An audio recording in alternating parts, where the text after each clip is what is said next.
And counting, the 51L mission ready to go. In Los Angeles, where it is 3 hours earlier than Florida, NBC's affiliate, KNBC, decided to cover the launch live.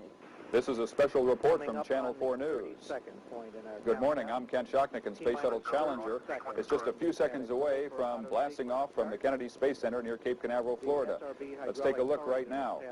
Challenger finally getting ready to leave KSC. Its launch delayed a couple of times because of weather and mechanical problems.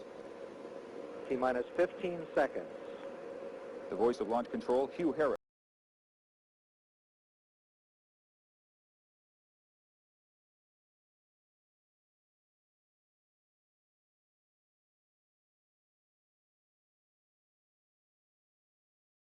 The 25th Space Shuttle mission, and it has cleared the tower.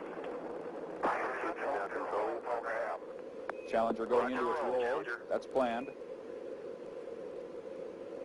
Good roll program spiral away from pad 39B, the first use of pad 39B since the old Apollo days and the Skylab missions. It's chilly in Florida.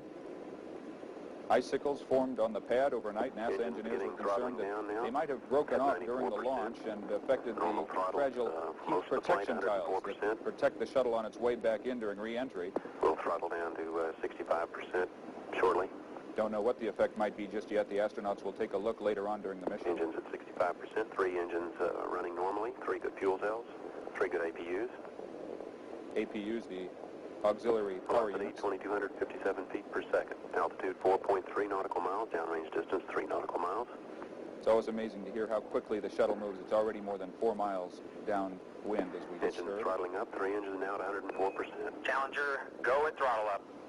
Challenger, go and throttle up. The shuttle mission will launch, my God. 1 minute 15 There's been an explosion. Velocity 2,900 feet per second, altitude 9 nautical miles, downrange distance 7 nautical miles.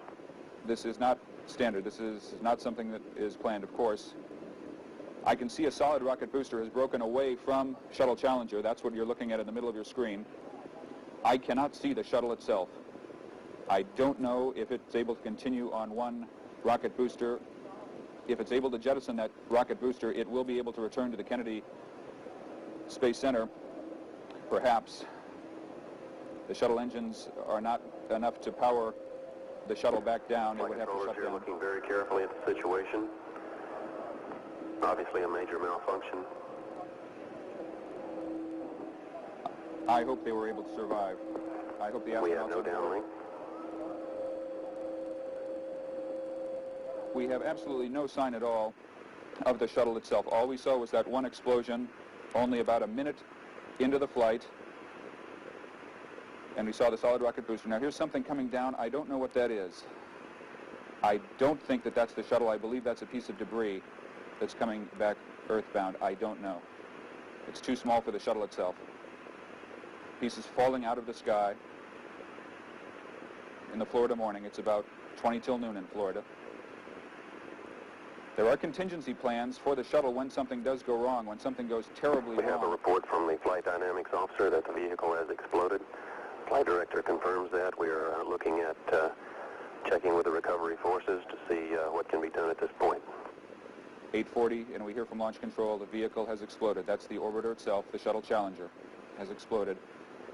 We Contingency procedures are in effect. Assume that the crew is not alive. This is unheralded in the history of the space program.